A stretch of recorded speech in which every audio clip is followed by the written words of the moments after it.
ਅੱਜ ਹਾਈਵੇ 50 ਜੋ ਸੈਕਰਾਮੈਂਟੋ ਦੇ ਵਿੱਚ ਆ, ਉੱਥੇ ਟ੍ਰੈਫਿਕ ਕਾਫੀ ਸਲੋ ਰਿਹਾ ਜਦੋਂ ਇੱਕ ਟਰੈਕਟਰ ਟ੍ਰੇਲਰ ਨੂੰ ਅੱਗ ਲੱਗ ਗਈ। ਇਹ ਉੱਥੇ ਦੀ ਫਾਇਰ ਡਿਪਾਰਟਮੈਂਟ ਜੋ ਸੈਕਰਾਮੈਂਟੋ ਦੀ ਉਹ ਦੱਸ ਰਹੀ ਹੈਗੀ ਆ। ਹਾਈਵੇ 50 ਐਟ 34th ਸਟਰੀਟ ਦੇ ਉੱਤੇ ਇਹ ਸਾਰਾ ਕੁਝ ਵਾਪਰਿਆ। ਕਹਿੰਦੇ ਵੀ ਇੱਕ ਟਰੈਕਟਰ ਟ੍ਰੇਲਰ ਹੌਲ ਕਰ ਰਿਹਾ ਸੀ ਦੋ ਮੌਨਸਟਰ ਟਰੱਕਸ ਨੂੰ, ਤੇ ਜੋ ਜਦੋਂ ਅੱਗ ਲੱਗ ਗਈ driver was able to release tractor, ਹਨਾ, ਤਾਂ ਕਿ ਜੋ ਟਰੱਕ ਆ ਉਸ ਨੂੰ ਅੱਗ ਨਾ ਲੱਗੇ। ਪਰ ਟ੍ਰੇਲਰ ਜੋ ਆ ਉਹ ਸੜ ਕੇ ਸਵਾਹ ਹੋ ਗਏ। ਕਮਰਸ਼ੀਅਲ ਵਹੀਕਲ ਫਾਇਰ ਡਿਪਾਰਟਮੈਂਟ ਦੇ ਮੁਤਾਬਕ ਈਸਟ ਬਾਉਂਡ US 50 ਤੇ 34th ਸਟਰੀਟ ਜੋ ਆ ਕਾਫੀ ਲੰਮਾ ਸਮਾਂ ਅੱਜ ਬੰਦ ਰਹੀ। ਜੀ। ਓਕਲੈਂਡ ਦਾ elementary school, North Oakland elementary school, ਉਸ ਨੂੰ ਇਵੈਕੂਏਟ ਕਰਨਾ ਪਿਆ ਜਦ ਉਸ ਦੇ ਉੱਤੇ ਇੱਕ ਬੰਬ ਥ੍ਰੈਟ ਹੋਇਆ। ਕਹਿੰਦੇ ਵੀ ਇਹ ਉਦੋਂ ਹੋਇਆ ਜਦੋਂ ਇੱਕ ਪੇਰੈਂਟ ਗਰੁੱਪ ਉਹਨਾਂ ਨੂੰ ਰੇਸਿਸਟ ਤੇ ਥ੍ਰੈਟਨਿੰਗ ਮੈਸੇजेस, ਨਸਲਵਾਦੀ ਤੇ ਡਰਾਉਣ ਵਾਲੀਆਂ ਜਿਹੜੀਆਂ ਧਮਕੀਆਂ ਆ ਉਹਨਾਂ ਨੂੰ ਮਿਲਣ ਲੱਗੀਆਂ ਜਦ ਉਹ ਇੱਕ ਪਲੇ ਡੇਟ ਆਰਗੇਨਾਈਜ਼ ਕਰ ਰਹੇ ਸੀਗੇ ਜਿਹਦੇ ਵਿੱਚ ਜਿਹੜੇ ਚਿਲਡਰਨ ਆਫ ਕਲਰ ਆ ਉਹਨਾਂ ਨੂੰ ਵੈਲਕਮ ਕੀਤਾ ਜਾਣਾ ਸੀਗਾ। ਇਸ ਦੌਰਾਨ ਇਹ ਜਿਹੜਾ ਬੰਬ ਥ੍ਰੈਟ ਆ ਉੱਥੇ ਹੋਇਆ, ਜਿੱਥੇ ਬਾਅਦ ਦੇ ਵਿੱਚ ਓਕਲੈਂਡ ਪੁਲਿਸ ਤੇ ਅਲਾਮੀਡਾ ਕਾਉਂਟੀ ਦਾ ਜਿਹੜਾ ਬੰਬ ਸਨਿਫਿੰਗ ਕੇਨਾਈਨਸ ਆ ਉਹਨਾਂ ਨੇ ਇਸ ਸਕੂਲ ਨੂੰ ਐਕਸਪਲੋਸਿਵ ਦੇ ਲਈ ਧਮਾਕਾ ਇਸ ਸਮੱਗਰੀ ਆ ਉਸ ਦੇ ਲਈ ਦੇਖਿਆ, ਤੇ ਪਰ ਦੁਪਹਿਰ ਤੱਕ ਇਸ ਨੂੰ ਕਲੀਅਰ ਉੱਥੇ ਕਰ ਦਿੱਤਾ ਗਿਆ ਸੀਗਾ। ਸੋ ਕਹਿੰਦੇ ਵੀ ਆਨਲਾਈਨ ਇਹ ਮਸਲਾ ਪਲੇ ਡੇਟ ਸੋਸ਼ਲ ਨੂੰ ਲੈ ਕੇ ਸ਼ੁਰੂ ਹੋਇਆ, ਜਿਸ ਦੇ ਵਿੱਚ ਕੁਝ ਲੋਕਾਂ ਨੇ ਇਸ ਦੇ ਉੱਤੇ ਇਤਰਾਜ਼ ਤੇ ਕੁਝ ਰੇਸਿਸਟ ਕਮੈਂਟਸ ਜਿਹੜੇ ਉਹ ਜ਼ਿਆਦਾ ਹੀ ਕੀਤੇ, ਕਿਉਂਕਿ ਚਿਲਡਰਨ ਆਫ ਕਲਰਸ ਕਹਿੰਦੇ ਆ ਵੀ ਉਹ ਇਨਵੋਲਵ ਸੀਗੇ ਤੇ ਇਹ ਬੰਬ ਥ੍ਰੈਟ ਦੇ ਵਿੱਚ ਜਾ ਪਹੁੰਚਿਆ।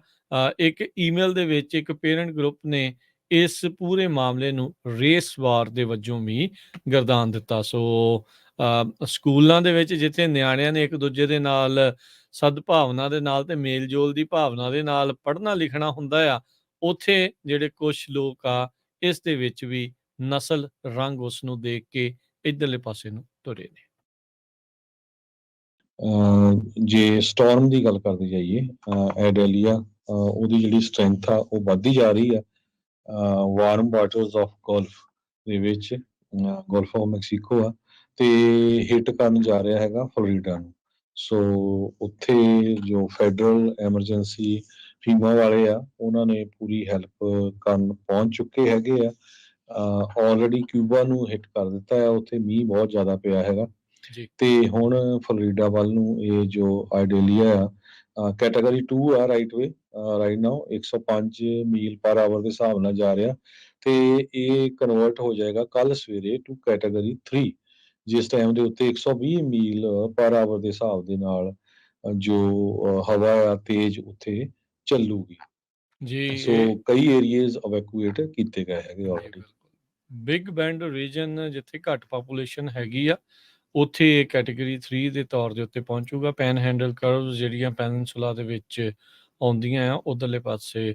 ਨੈਸ਼ਨਲ ਵੈਦਰ ਸਰਵਿਸ ਨੇ ਟੈਲਾਹਾਸੀ ਦੇ ਵਿੱਚ ਕਿਹਾ ਆ ਵੀ ਜਿਹੜੀ ਆਈਡੇਲੀਆ ਆ ਉਹ ਬੜੀ ਅਨਪ੍ਰੈਸੀਡੈਂਟਡ ਇਵੈਂਟ ਆ, ਕਿਉਂਕਿ ਇਸ ਇਲਾਕੇ ਦੇ ਵਿੱਚੋਂ ਕੋਈ ਵੱਡਾ ਹਰੀਕੇਨ ਅਜੇ ਤੱਕ ਰਿਕਾਰਡਡ ਔਨ ਰੈਕੋਰਡ ਕਹਿੰਦੇ ਆ ਵੀ ਕਦੀ ਪਾਸ ਨਹੀਂ ਹੋਇਆ ਹੈਗਾ। ਸੋ ਗਵਰਨਰ ਜਿਹੜੇ ਡਿਸੈਂਟਸ ਆ ਉਹਨਾਂ ਨੇ ਆਪਣੀਆਂ ਜਿਹੜੀਆਂ ਵਾਰਨਿੰਗਸ ਅੱਜ ਦੁਪਹਿਰੇ ਇੱਕ ਵਾਰੀ ਫਿਰ ਨਿਊਜ਼ ਕਾਨਫਰੰਸ ਕੀਤੀ ਸੀ, ਉਹਦੇ ਵਿੱਚ ਜ਼ਿਕਰ ਜਿਹੜਾ ਆ ਉਹ ਕੀਤਾ ਆ। ਸੋ ਕਾਫੀ ਵੱਡੀ ਜਿਹੜੀ ਚੁਣੌਤੀ ਇੱਕ ਵਾਰੀ ਫਿਰ ਸਾਹਮਣੇ ਦਰਪੇਸ਼ ਆ।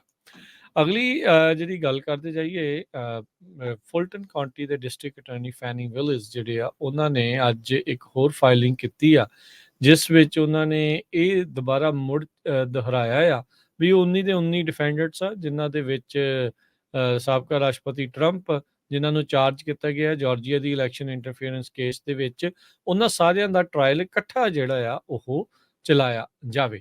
ਉਹਨਾਂ ਨੇ ਜੱਜ ਨੂੰ ਇਹ ਚਿੱਠੀ ਲਿਖ ਕੇ ਫਾਈਲਿੰਗ ਦੇ ਵਿੱਚ ਜਿਹੜਾ ਉਹ ਕਿਹਾ ਆ ਵੀ ਮੈਂ ਆਪਣੀ ਇਹ ਜਿਹੜੀ ਪੋਜੀਸ਼ਨ ਆ ਉਸ ਦੇ ਉੱਤੇ ਬਰਕਰਾਰ ਆ।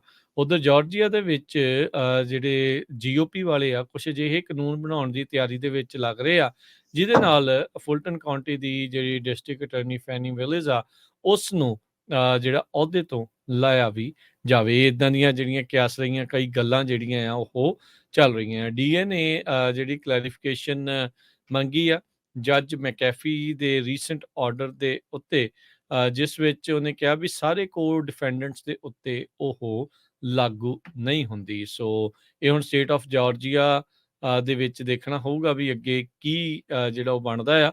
ਪਰ ਜਿਹੜੀ ਡੀਏ ਆ ਫੈਨੀ ਵਿਲਿਸ ਉਹ ਇਹੀ ਇੱਛਾ ਪ੍ਰਗਟਾ ਰਹੇ ਆ ਵੀ ਟਰੰਪ ਹੁਣਾਂ ਦੇ ਨਾਲ ਬਾਕੀ 18 ਦੇ 18 ਜਿਹੜੇ ਨੇ ਉਹ ਸਾਰਿਆਂ ਦਾ ਇਕੱਠਾ ਹੀ ਟਰਾਇਲ ਚੱਲੇ।